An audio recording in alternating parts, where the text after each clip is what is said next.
Hello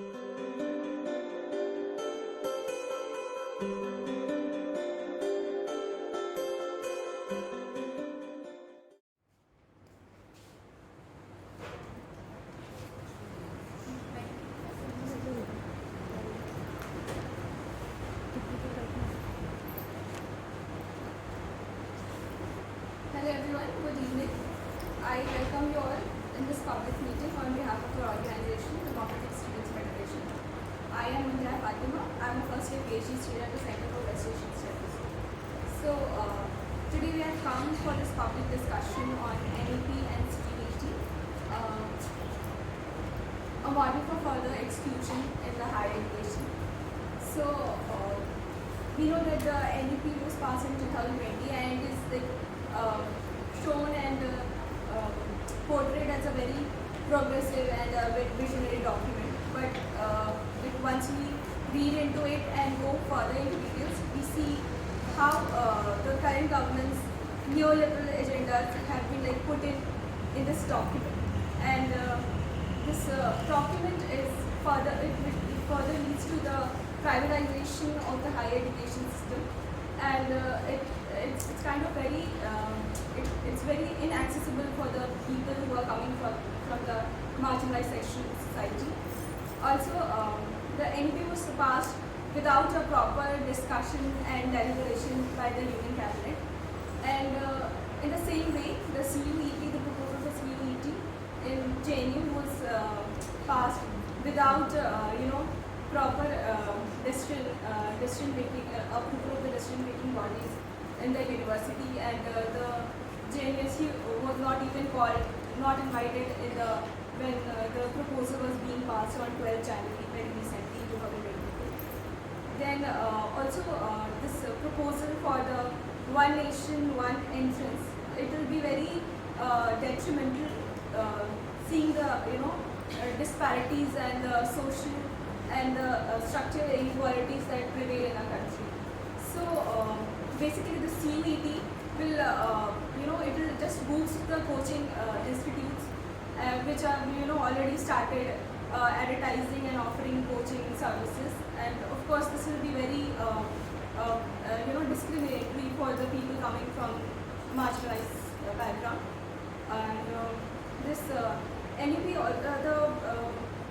the idea of, replacing the entrances with the NET scores for PhD, it's also very discriminatory and also unreasonable, since the NET exam is basically to assess the teaching abilities of the candidates, and it's no parameter for judging the research capabilities of the students. So to discuss all this and to provide us with a more comprehensive view, we have with us a very eminent speaker, Dr. Sachidanand Sinha. Sir is a professor at the CSRD. So without taking much time, I'll just hand it over to Sir. Thank you, friends. I'm more of a classroom teacher than a public speaker, so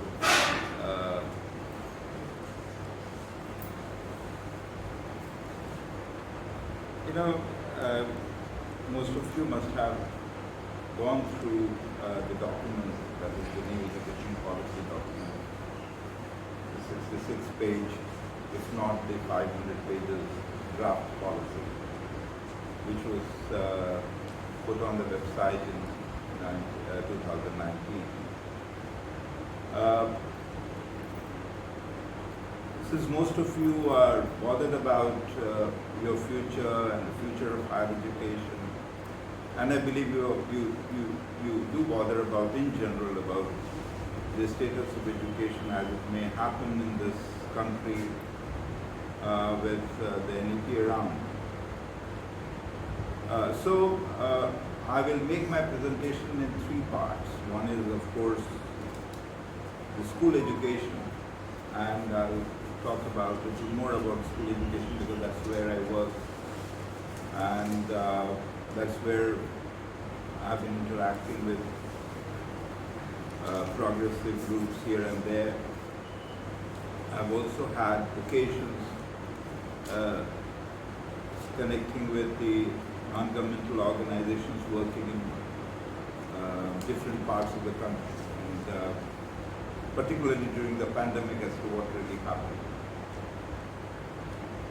But pandemic aside, the second part, of course, would be the implications of the new education policy on higher education, particularly the 4-year graduation program that they are introducing, and the kind of slogan which in fact goes around making a lot of rounds and a lot of noise rather than music, is that it is flexible, but tough but flexible. This is what they say. I don't know whether I'm really quoting the right phrase. So what does this flexibility really means, and what are going to be the implications? At the end, I'll certainly try to look into the question of the CUET. We in JNU, majority of the centers, ever since the new format of entrance examination, that is MCQ-based entrance examinations, were started about 3 years back, if not earlier. We had several rounds of representation that we have made, both students union, and the teachers collectively, whether union or not. There was a process that JNU always used to follow, and the process was that every idea that either came from the central authorities up there, or from any quarter would be discussed at the level of the centers first. And the centers had the SFCs, I really do not know those who have joined this university in these years, whether they had any occasion interacting with the SFC members, or maybe having to know as to what SFC could do. But I have seen, because I was a student here in 77 to 83, so that's the time when none of you were born, and so it has been a long time, seeing as to what are the potentials of, connecting with those, who really matter in the system of education, the teachers and the students. Unfortunately, in spite of the fact that the NEP draft, has an appendix where it lists out a few hundred organizations, and it's for you to understand as to what these organizations are all about, with whom they had consultations, email consultations, online consultations, whatnot. And the final outcome is there before you to see as to what is the vision that they're really trying to present. But the most important thing is, why is it that there's very little that we are talking about anymore? Be it the political parties, or maybe the masses in general. There has not been much of a debate in the public fora on the question of NEP. Maybe we have certain understanding that has gone, or that has over the years built up, and that's something which I would share with you towards the end. Let me first of all highlight some of the positive points of the NEP. Although I'll have to really carry a lens to figure out as to where is that. But nevertheless, let me say, okay, there is emphasis on early childhood education, very good. And not that they were the first ones to have talked about it. People have been talking about it ever since the first commission, that is Kothari Commission. The first chapter itself is about it. And that document, most of you must have seen that document also. Education and National Development is the title, and 3 volumes are there in the library. Anytime you get an occasion, you must take a look at it. I strongly recommend my students who attend my course to go through that document. So there has been this emphasis, which in fact needs to be translated into action for a variety of reasons. The government schools fell short of meeting these targets, particularly in the rural areas. Whatever may have been the reason, we did not go into but one of the most important reasons is that we really didn't have trained teachers. We didn't really cultivate those areas where early childhood education could be effectively imparted, because that's an area of great responsibility. I'm not a psychologist, I'm not an educational psychologist, so anything beyond this would be absolutely not my concern, not my cup of tea. It's an area of my ignorance. But then what begins is something which is very, very drastic. It talks about that, I'm not talking about the structure where the Anganwadi would be and where the early childhood education would happen.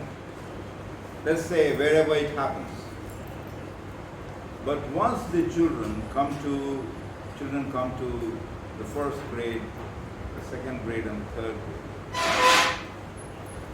And why I agreed to come today, because you are basically trying to look into the fact that whether NEP is an instrument of discrimination. NEP document states it very clearly that there would be a census test conducted at grade 3, then at grade 5, then at grade later on 7.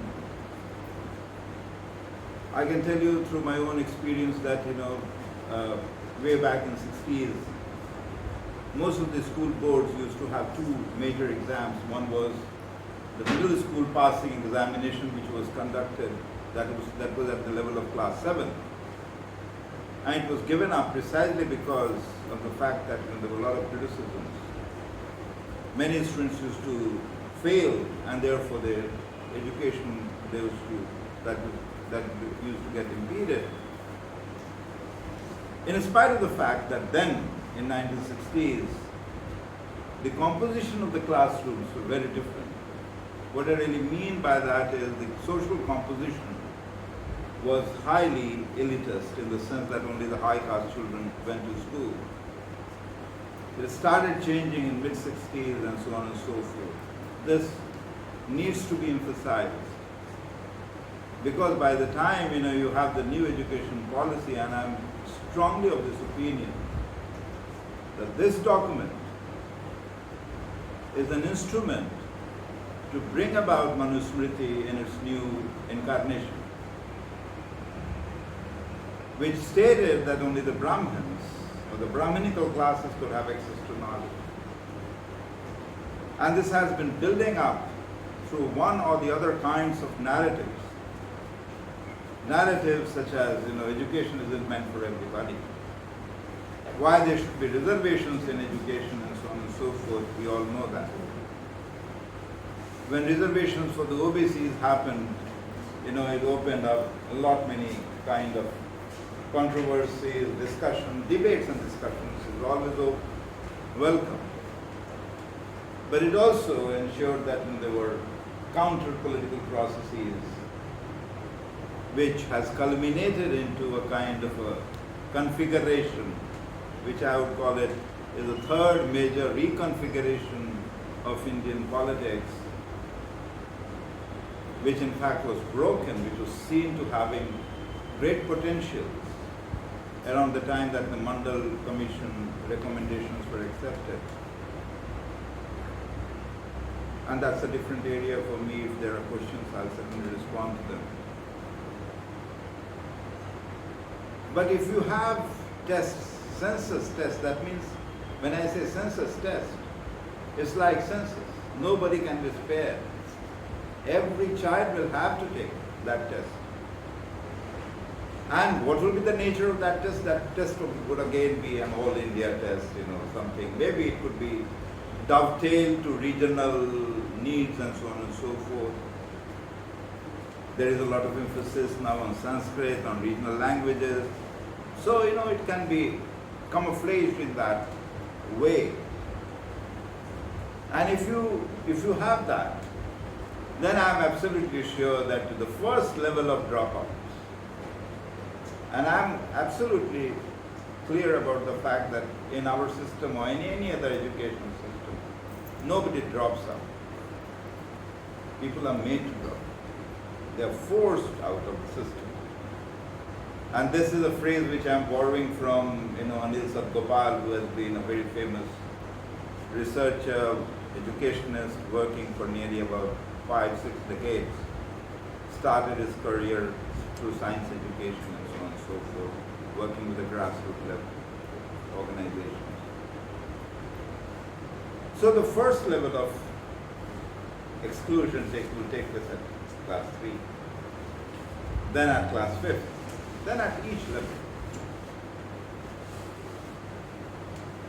So this schooling structure is not just about testing the potentials of children, because we know that children have different areas in which they could perhaps be good.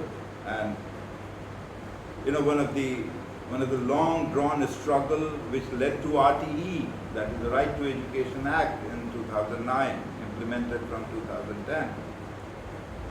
And what went behind was that this evaluation of children in school and the way it happens through examinations is not the right way. We have to introduce several other components: the social development, the interpersonal development, the cognitive processes, and they should be assessed by the classroom teachers, and the classroom teachers should be trained in those areas.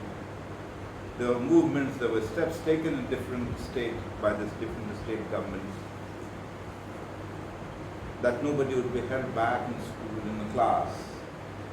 They would move on, and if there is a remedial action which has to be taken, that would go alongside, which I think makes sense in a country like ours where there is so much of disparity, not diversity. Diversity, of course, is a different thing. We should not reduce diversity to the cause or factors of disparity.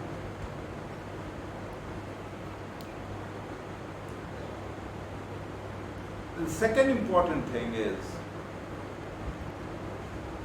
that is there as part and parcel, and they have started working on this. The first step, even before the NEP was introduced, the draft document in 2019, the government, along with the so-called planning commission, now called Niti Aayog, had already implemented a project in several states called SAAT project. And this project, you can download it, you can see as to what were they trying to do. The idea was that there are schools which are uneconomic. I really don't understand what is this uneconomic school, but if some economist will tell me, I'll be very happy. I have got a group of economists in my center. They work in the area of public finance. I talk to them and they say, well, it's very difficult for us to say as to what is an economic school, because if you go by the size of a school, the size of the classroom, the size of the school,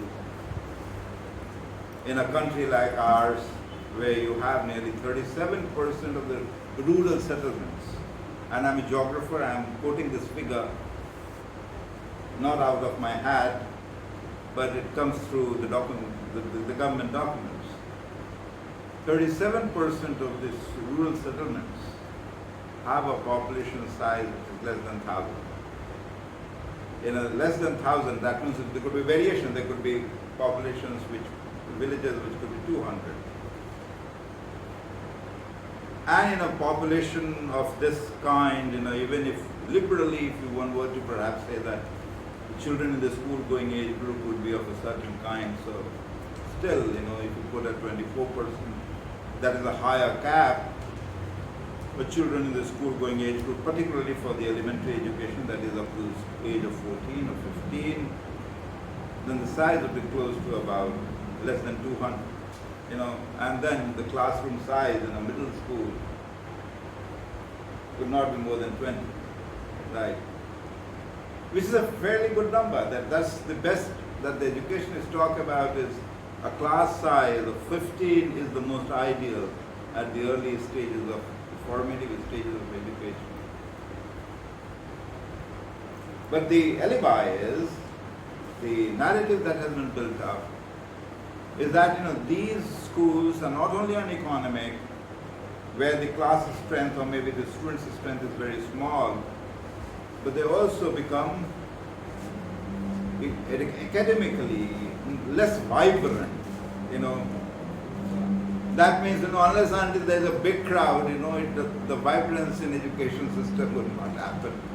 Which again, I really do not know who talks about it, but people tend to believe it. And therefore, the SART project had already implemented closure of schools, and it got to really, in the name of what we call is rationalization of schools,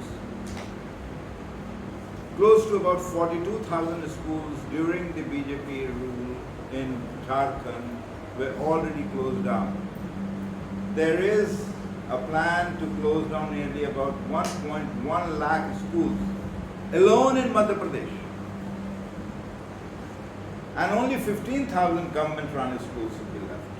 The implications are, why are you closing down schools? Where would the children go? The children would go to a school which will perhaps be part and parcel of a larger school complex. So the third component that they talk about is that they will set up a school complex. That school complex could be physically in one place, or it could be dispersed over a larger area, somewhere between 10 to 20 kilometers from the main secondary school.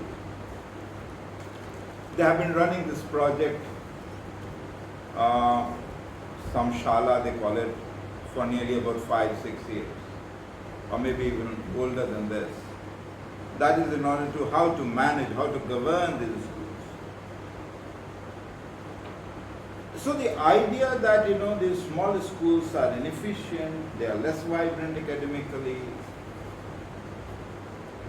that the village education committee is now called the school development committees, they do not function properly. The class structure of the village is also undergoing a change. Those who are better off are sending their children to private schools, English medium schools. In several parts of the country, it's a reality that most of the government schools are being run primarily with the strength of children who come from the deprived communities, be they the backward classes or the scheduled castes. And if you were to close down these schools, then who are going to be affected adversely? Is very well, this has been recorded by several NGOs. I was the other day talking to an NGO which works in this area, and they have put up a lot of videos also. Spire is the name of the NGO. And they tell you as to what are the negative outcomes. Children will drop out. Is dropout not bothering the government? Can we say that the government, which in fact is supposed to be a democratic government, democratically elected government, it will not affect them politically?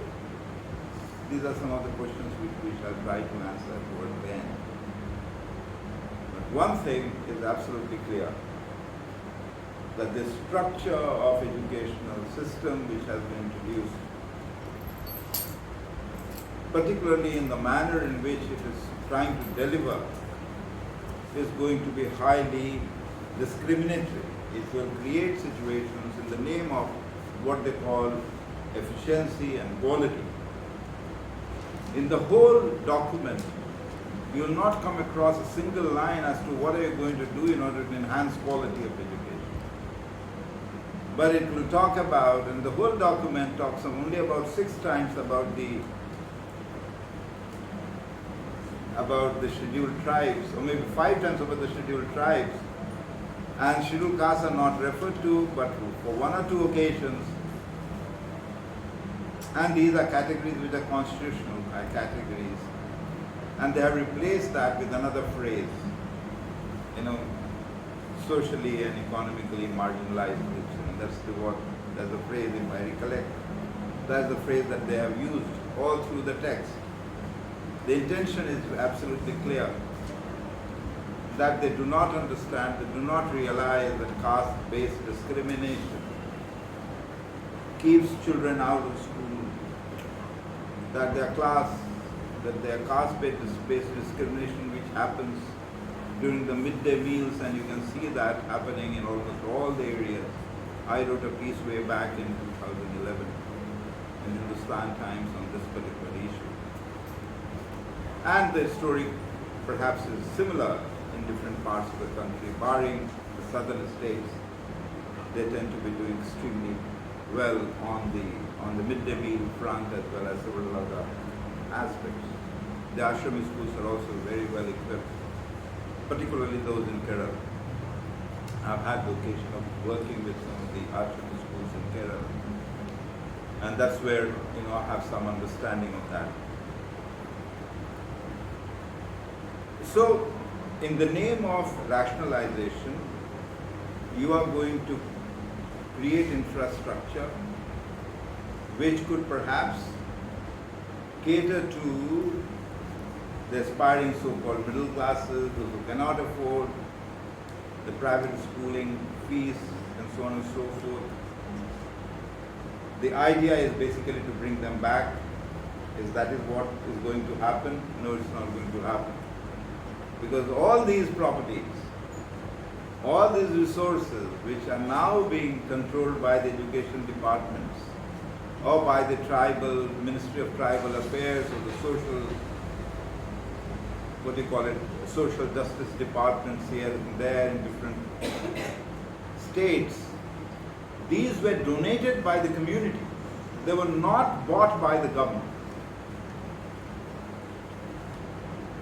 Most of the school sites that you have anywhere in this country, they were all contributed by the villagers. They gave the land for their children. All these infrastructure, which is now being controlled, would go into the hands of nearly about 36,000 different kinds of NGOs which have started working, and they come from a single ideology. The dangers are much greater. And they will take care of these properties.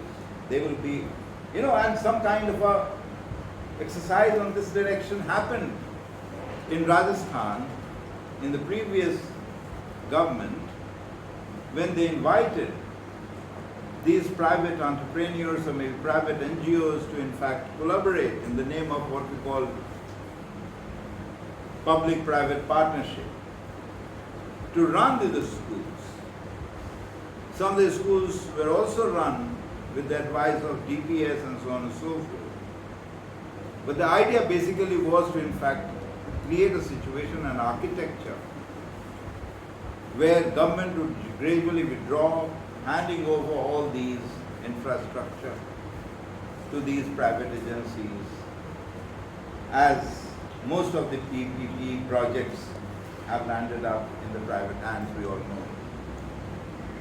So it's not simply the question of whether the students would be in a position to access.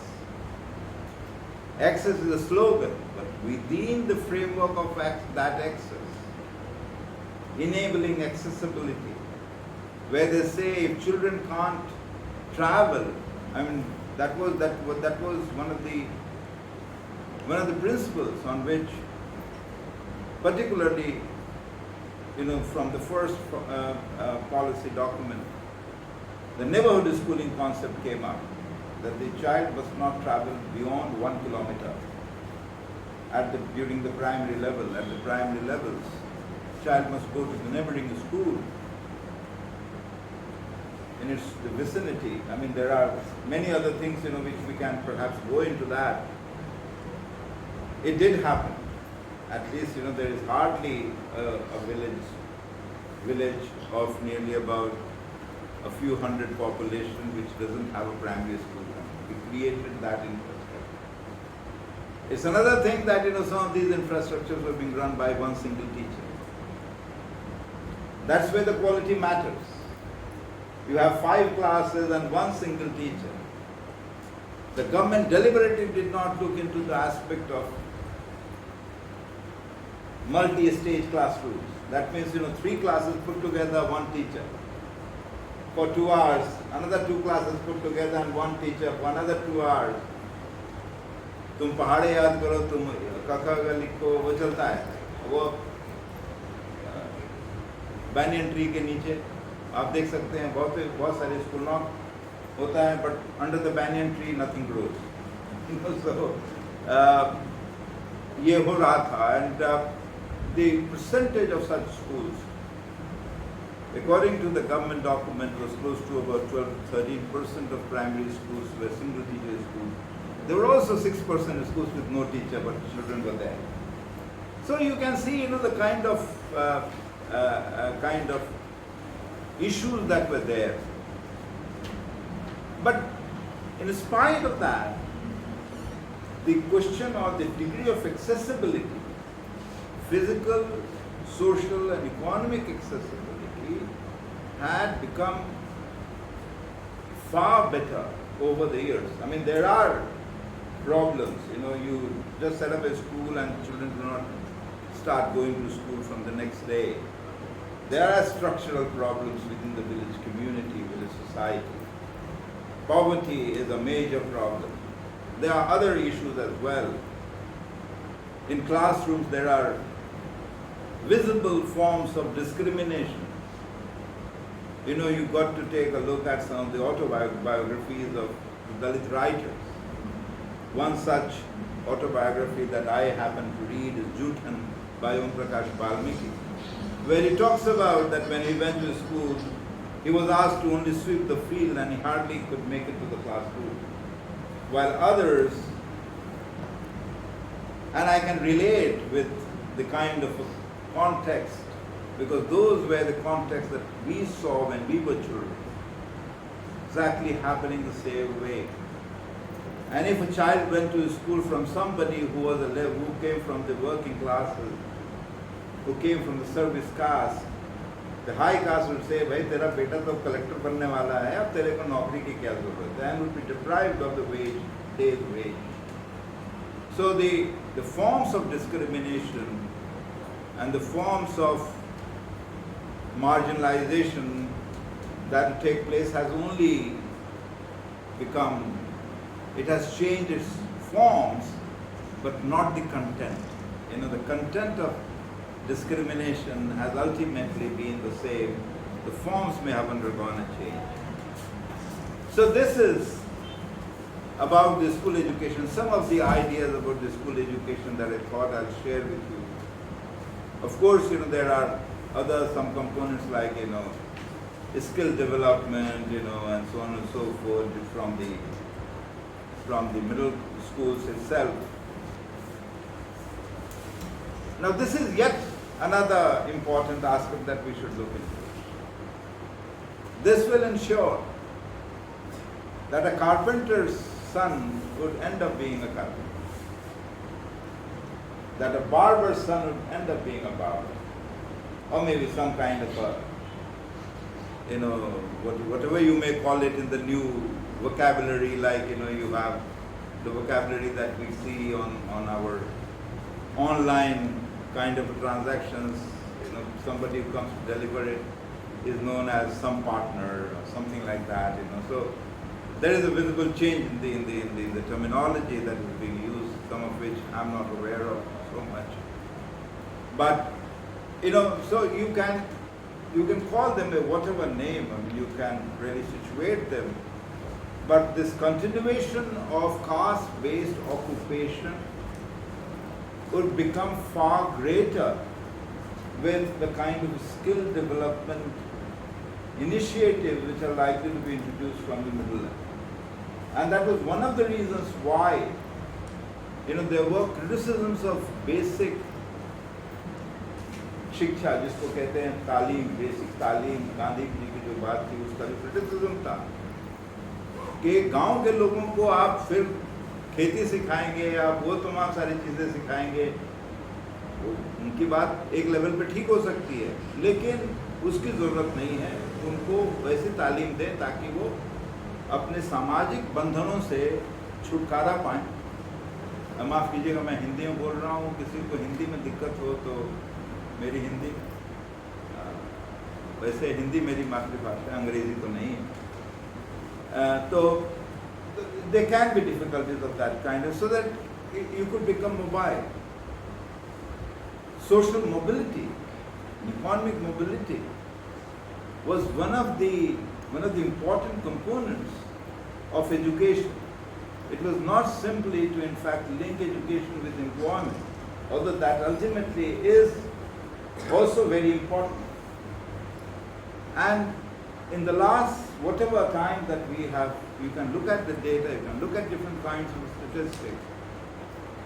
We can certainly see that we have been in a position to break those structural boundaries. We have had, if not broken it completely, but we have made it more accessible, negotiable. Whether reservation played that role, to what extent, that the views can differ. But that's also very important that reservations can only provide you entry. It doesn't provide you exit. Reservations are not required for your exit. Everybody exits that level after passing the examination exactly the same way as anybody else. So therefore, the reservation ने हमारा सब कूड़ा कबाड़ा कर दिया, ये भी एक high cast की जो चली आ रही है। इसमें भी रिजर्वेशन की बातें की गई हैं और किस तरह से की गई हैं उसको भी ज़रा ध्यान देने की ज़रूरत है। इस डॉक्यूमेंट को ध्यान से पढ़ने की ज़रूरत है। उसका सब टेक्स्ट बहुत इम्पॉर्टेंट है। ये ऐसा टेक्स्ट है जो दो वर्गों को एक साथ, दो क्लासेस को एक साथ बहुत ही बखूबी तरीके से एड्रेस कर रहा है। एक तो वो वर्ग जिसकी हमेशा से जो प्रॉपर्टी क्लास रहा है, जो अपने वर्चस्व को खोना नहीं चाहता और उसकी संख्या रही है, तभी ये रिकॉन्फ़िगरेशन हुआ है इंडियन पॉलिटिक्स। और वो वर्ग जो एस्पायर करना चाहता है कि उसके हालात बदले, लेकिन उसका जो रूट जो दिया जा रहा है, जो उसको बताया जा रहा है, वो रूट लेने के बावजूद भी वो उस मकाम तक नहीं पहुँचे। ये मैंने बताया कि जब स्किल या जिसको कहते हैं आप जॉब ओरिएंटेड कोर्सेज को आप मिडिल लेवल से इंट्रोड्यूस करना शुरू करेंगे, तो फिर होगा ये कि आप एक पर्टिकुलर क्राफ्ट में या एक पर्टिकुलर वोकेशन में अपने आप को इन्वेस्ट करते हुए नज़र आएंगे।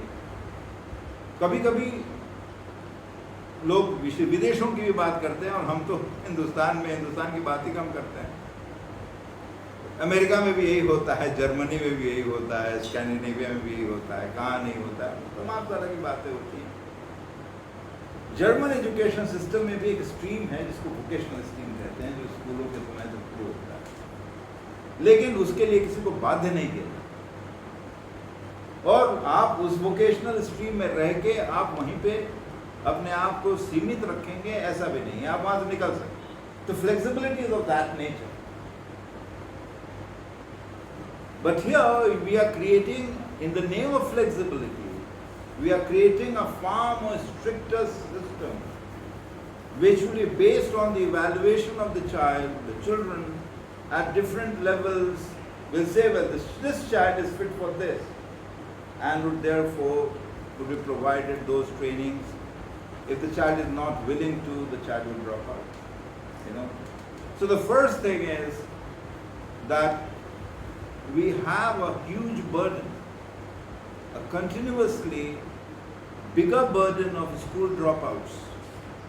This document doesn't address that. It may appear that it's going to provide you some kind of an instrument of quality education in the name of whatever that you may like to understand, in the name of what you call the system where you can choose different kinds of subjects. Children can do that even in high school. Just imagine a situation today, and I'm again quoting some statistics. Forgive me because I come from CSRD. CSRDians cannot live without data. They eat data, they sleep data. I don't know whether they dream data. Because if they began dreaming data, something else good would happen. They are less of dreamers. They are more stuck with figures. The figure is that you have nearly about 45% of rural schools in India, higher secondary schools, which do not have a single science teacher. You can look at your own neighborhood. जिस गांव से आप आते हैं, जिस शहर से, जिस मुफस्सल से आते हैं, आप उसको याद कीजिए, ख्याल कीजिए, पूरे हिंदुस्तान का नक्शा आपके सामने खुद ब खुद सामने आ जाए। करीबन 58% स्कूल्स में साइंस लैब्स, जहाँ पे साइंस टीचर हैं, वहाँ पे साइंस लैब्स नहीं। तो एक तो ये सूरत हाल है, ये एक परिदृश्य है, सच्चाई, और उसके बावजूद हम बात कर रहे हैं एक ऐसे इंफ्रास्ट्रक्चर डेवलप करने की जो और भी ज़्यादा रिस्ट्रिक्टिव होगा, और मिडिल स्कूल कहीं होगा 10 किलोमीटर दूर उस एजुकेशन कॉम्प्लेक्स के हेड के, यानी कि हायर सेकेंडरी स्कूल से, वो टीचर वहाँ भी जाएगा पढ़ाने। This was done after experimenting with computer teachers in Haryana and Punjab. I was then working for the Punjab government, trying to advise them that this is a rotten thing, please don't do it. Keep one teacher, computer teacher, for at least 1 or 2 schools in the neighborhood, cluster based. You have cluster based kind of if you take a look at the cluster based statistics, you can see that there are clusters of about 6 primary schools and so on and so forth. The teacher can certainly teach here in the morning, and in half an hour time could be teaching elsewhere. But they are going to, it's a kind of a situation where one single high school will be taking care of the schools within about 20 kilometer distance. So basically what you have is that you will not have regular teachers. You will have teachers who will be appointed for these secondary schools, maybe some as long as they retire, and after they retire, what would happen would be the similar story like, I'm sorry to say, Delhi University, where after retirement for nearly 15 years we have been seeing only ad hoc teachers, and the status of ad hoc teachers, it, that every 6 months, they have to get back to some kind of a job.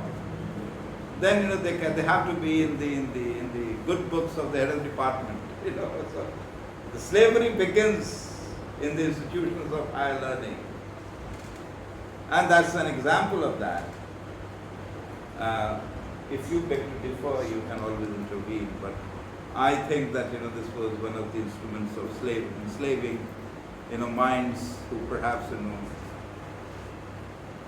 could do better in their lives, and for the children also, for the class, for the students. So that's the schooling structure, which in fact, in a very broad sense, is going to be effectively carried out. The work has already begun. The work is as old as nearly about 5 to 6 years. None of these issues were ever discussed in any assembly, in any cabinet meeting. They were all done through the BJP governments. The governments which in fact did not implement it were the Tamil Nadu government, the Kerala government also had to close down schools, but that was because of the demographics which changed. You know, there were hardly children in that age group, so that they could run those schools. You know, so that is a different kind of a scenario. But you know, most Telangana also refused to. West Bengal did in a way, but it did not do it fully. Maybe, you know, very soon you will find even West Bengal, you know, following suit. So there is going to be large scale closure of government schools, particularly at the primary level, particularly in those areas which are tribal inhabited areas. If you were to map those, and I think, you know, that's where you can perhaps see as to where these schools are, and tribal localities have fewer households, and they have greater terrain difficulties negotiating distances between school and home. In Gadchiroli or in Mahbubnagar or in Adilabad or in Jharkhand, in the areas of the Chenchus or the Adis or the Mishimis or the wherever, they are the ones who are going to be the big losers in this process. But at the same time, you know, what is important for us to also note is that, you know, there is some kind of alternative mechanism which is being built up.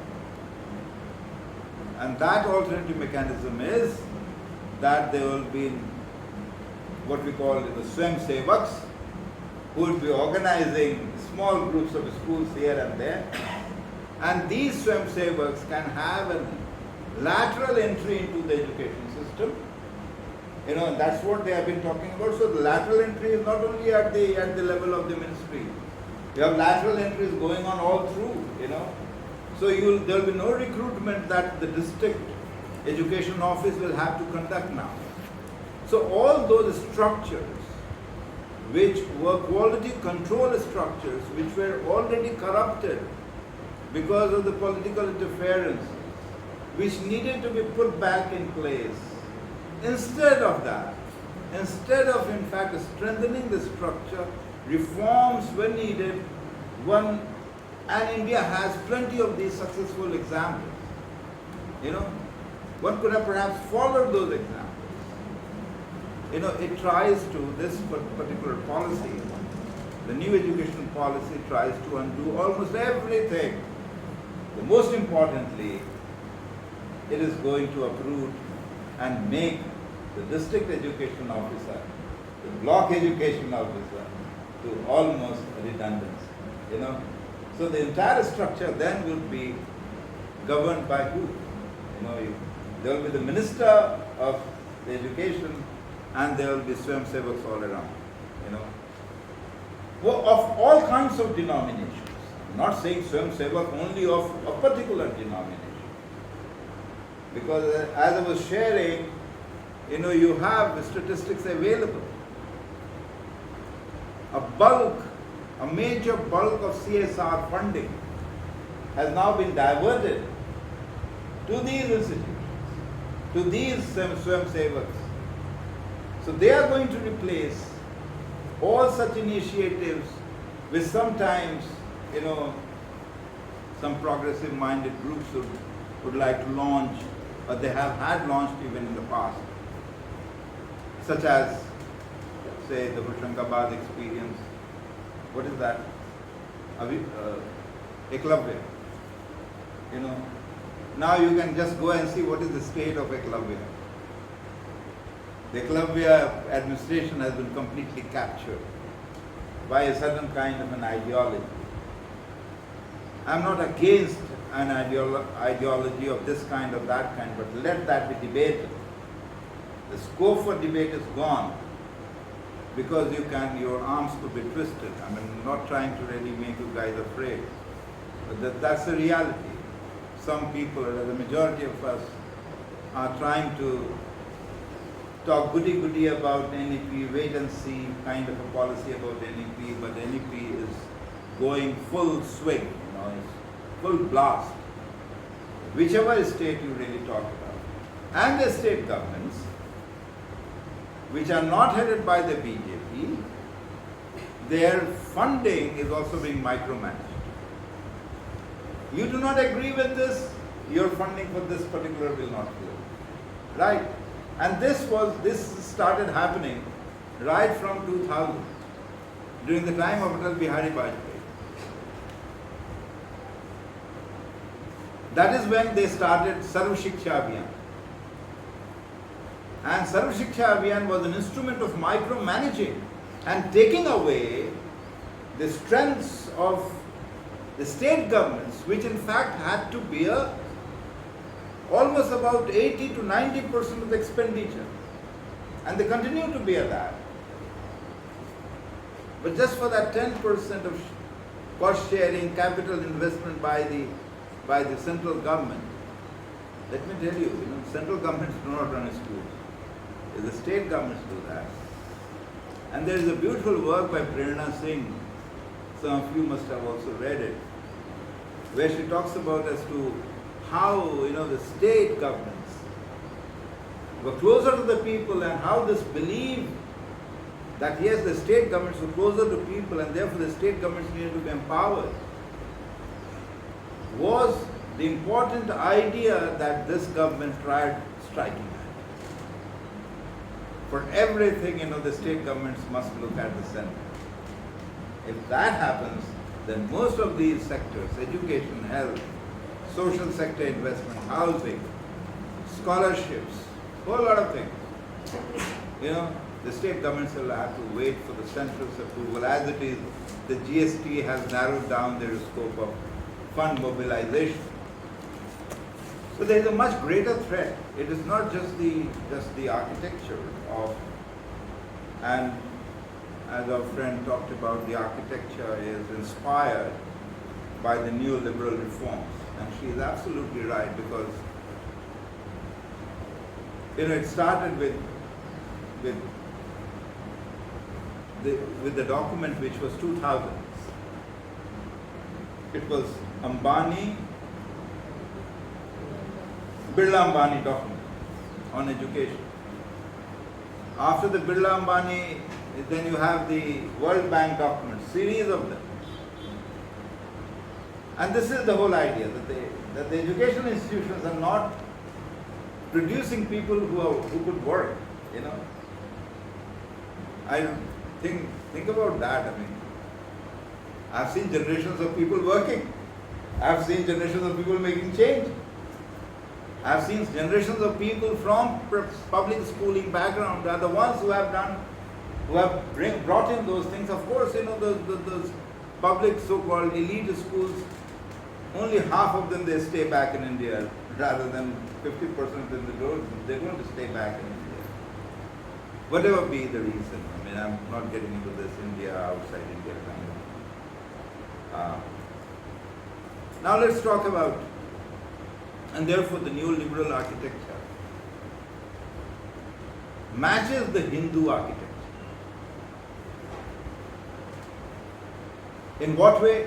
When I say Hindu architecture, I mean the Hindutva, or whichever way you look at it. But I would call it Hindu architecture rather than Hindutva architecture.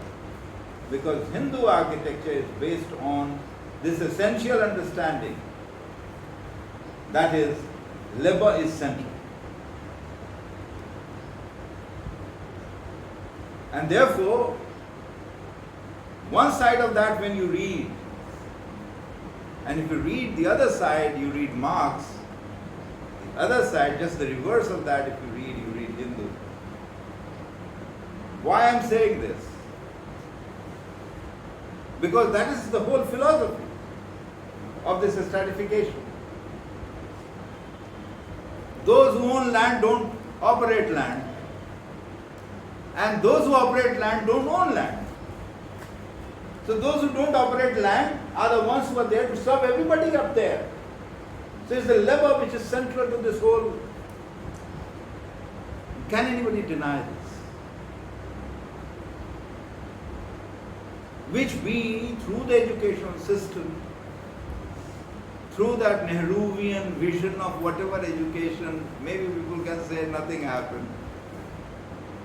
You know, we tend to be so forgetful of our recent history.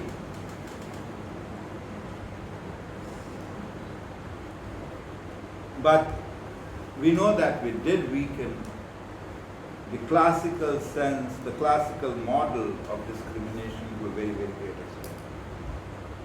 And that is the Hindu vision, which now finds a very good partner in the neoliberal architecture.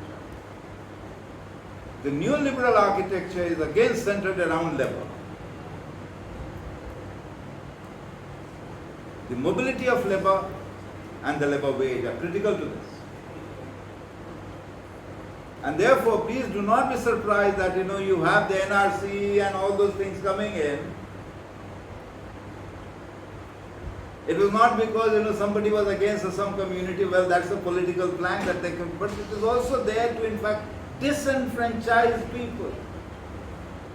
You disenfranchise people, you can't throw out people, but you can put them behind the bar, so you can put them in a particular kind of an enclosure, ask them to work. As it has already happened in China, with one of the communities out there, a particular community, I'm forgetting the name, Uyghurs. Yeah.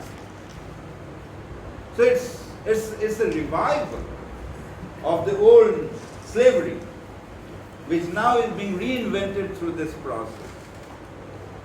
Let's go to higher education now, very quickly, because I don't want to take much of your time.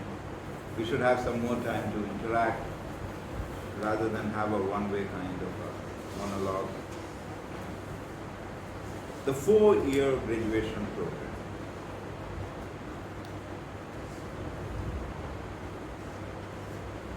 For whom? 4 year plus 1 year,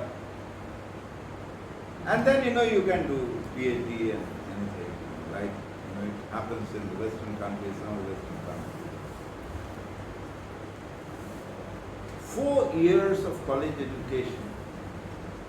If one were to perhaps take a look at even the last 10 years of statistics of this progression, forget about JNU, take a look at the larger data, the number drops. Even though it's a 3-year graduation program, the number of people who enter and the number of people who appear for the examination, it's almost close to about 40% drop. Why does that happen? It happens precisely because 3 years period for a degree is a long process. Families cannot support it. वो तो बात अलग थी कि हमारे पिताजी को कह दिया कि भाई तुमको मैट्रिक वैट्रिक हो गई, अब नौकरी ढूंढ लो। मुझे तो मेरे पिताजी ने मैट्रिक वैट्रिक हो गई, नौकरी ढूंढो नहीं कहा। लेकिन वक्त बदला है, और कुछ लोगों के साथ तो वक्त बदला भी नहीं। वो अभी भी कहते भाई तुम पढ़ लिख लिया, अब ठीक है नौकरी ढूंढो। तो ये जो सच्चाई है, जो पॉवर्टी से रिलेटेड है, जो एक लार्ज फैमिली साइज और रिस्पॉन्सिबिलिटीज से जुड़ी हुई चीज़ें हैं, हम और आप लकी हैं कि हम प्रिविलेज्ड हैं कि हम पढ़ लिख गए या यहाँ तक पहुँच गए। बहुत सारे लोग नहीं पहुँच पाए। जब चौथा साल भी आप जोड़ दें तो आप पहले ही सोचेंगे कि भाई 4 साल तक तो हम कर नहीं सकते, इसलिए अब जाना ही बेहतर है। यहाँ से आप रूट अलग अलग कर लो, कहीं नौकरी ढूंढ लो, कहीं कुछ कर लो, कोई छोटा सा कारोबार शुरू कर लो। लेकिन सरकार कहती है कि भाई देखो क्या बेवकूफ़ी कर रहे हो, अरे तुम्हारे लिए बहुत एग्जिट पॉइंट्स। पहले साल के बाद डिप्लोमा लेके सर्टिफिकेट लेके निकल जाओ, दूसरे साल के बाद डिप्लोमा लेके चले जाओ, तीसरे साल के बाद नॉन ऑनर्स डिग्री लेके चले जाओ, चौथे साल के बाद तो ऑनर्स डिग्री, वो तो तुम हो ही गए तुर्रम खां, तो वो लेके चले जाओ। पहले साल के बाद डिग्री लेने के बाद आप बाजार में कौन आपको पूछेगा? दूसरे साल के डिप्लोमा के बाद कौन पूछेगा?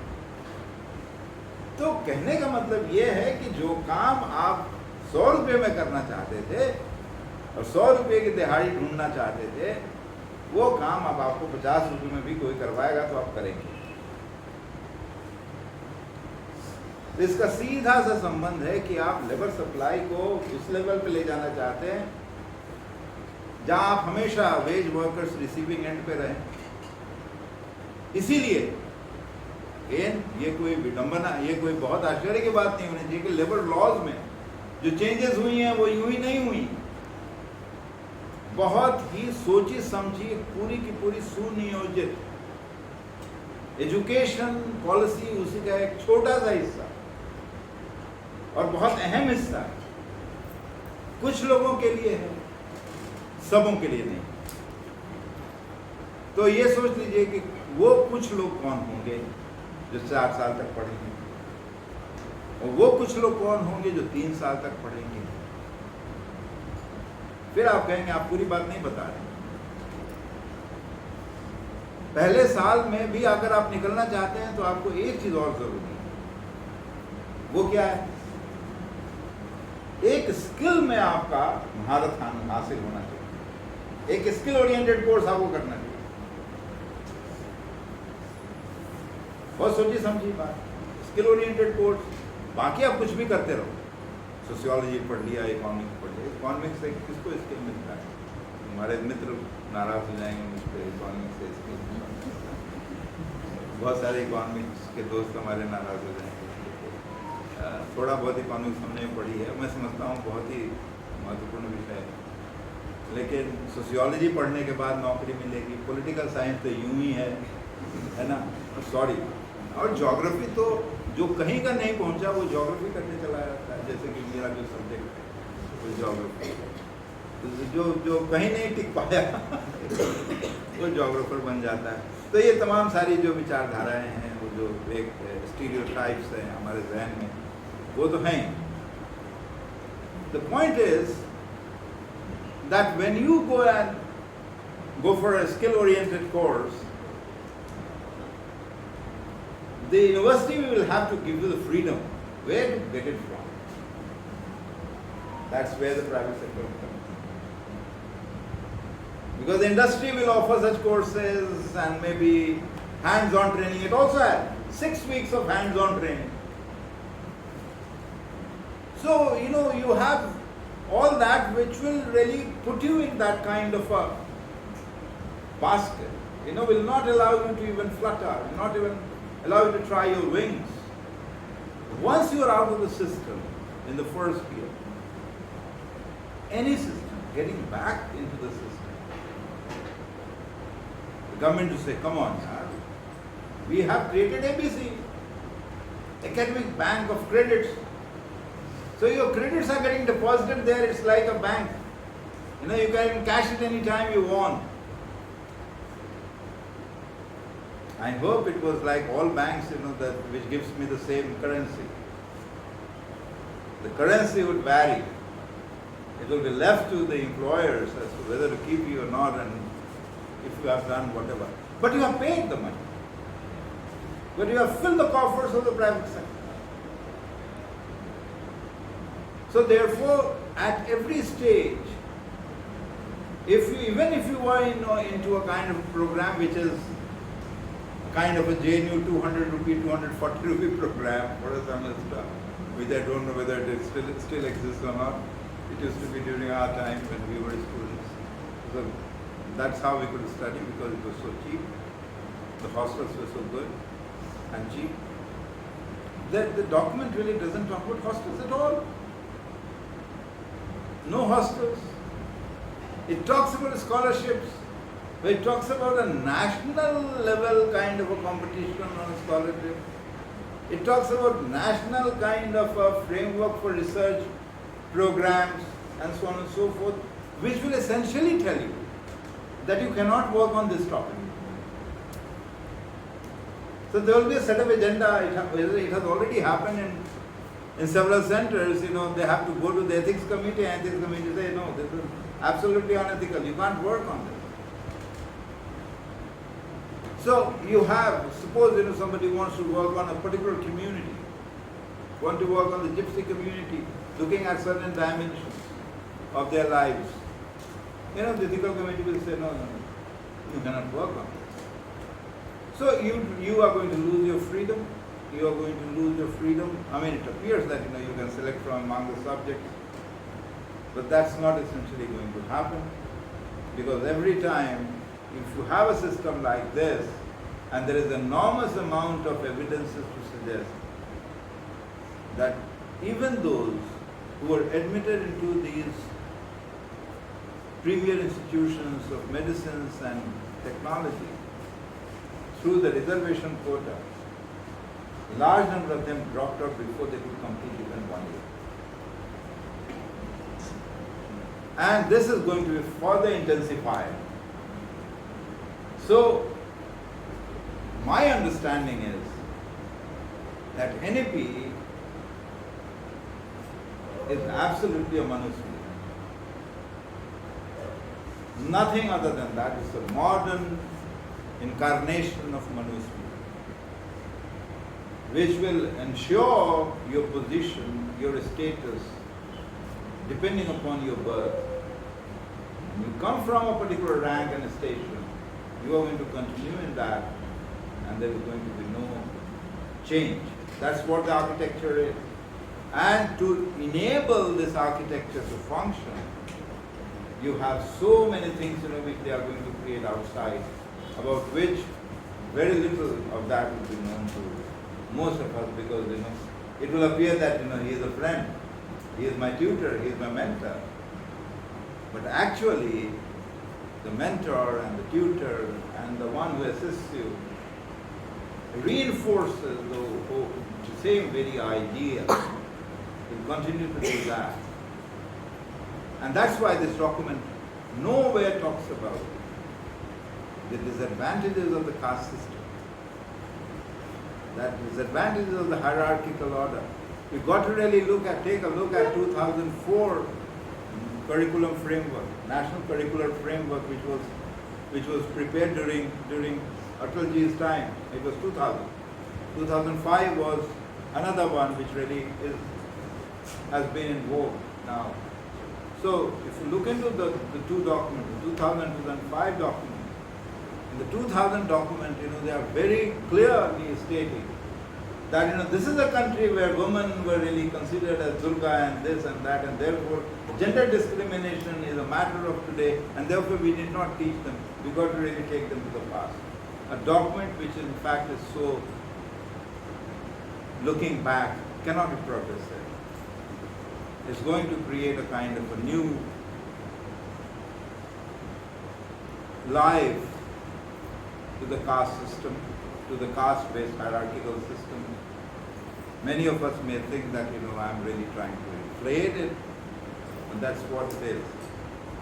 And you can see that in the kind of intakes that have been happening in several universities in the last 2-3 years. All those reserve positions and reservation seats, what has happened to them? Lastly, you are more bothered about, your combined entrance examination. In a way, it's good. That's my personal opinion. Why it's good? Because you do not end up really filling up 10 different forms and for everything. You got to really.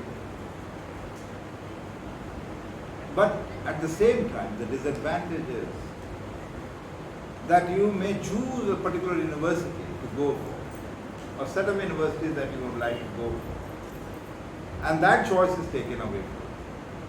It will depend upon what is the score that you get. And that will determine as to which particular university, which particular department you would like to go.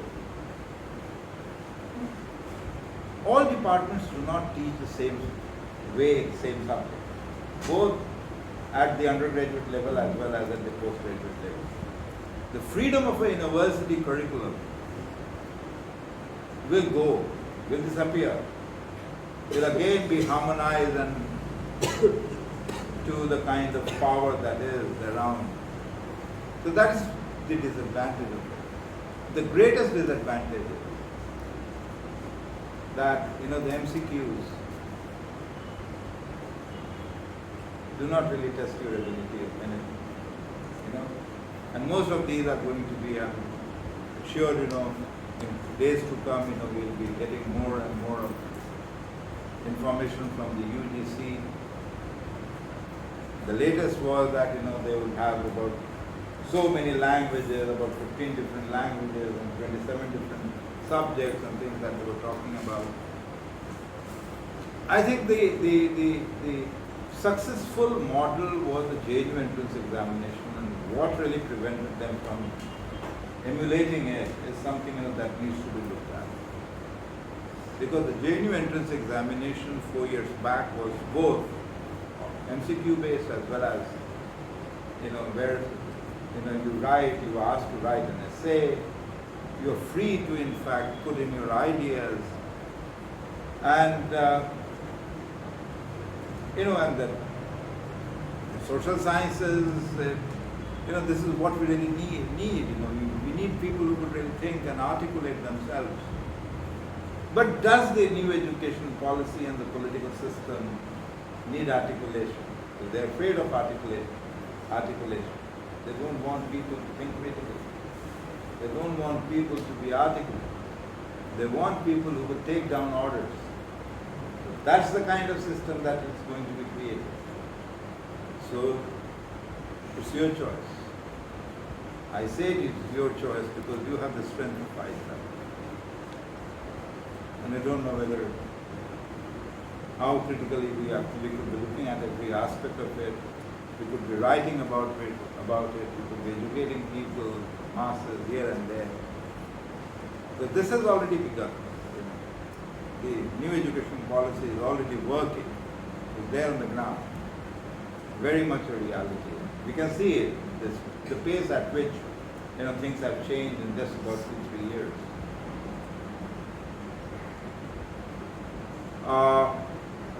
I think this is all that I wanted to share, and these were some views, of course, based on my experiences working in this area as well as working on the ground with different communities. So if you have questions, if you have observations, I'll feel very happy and privileged to respond.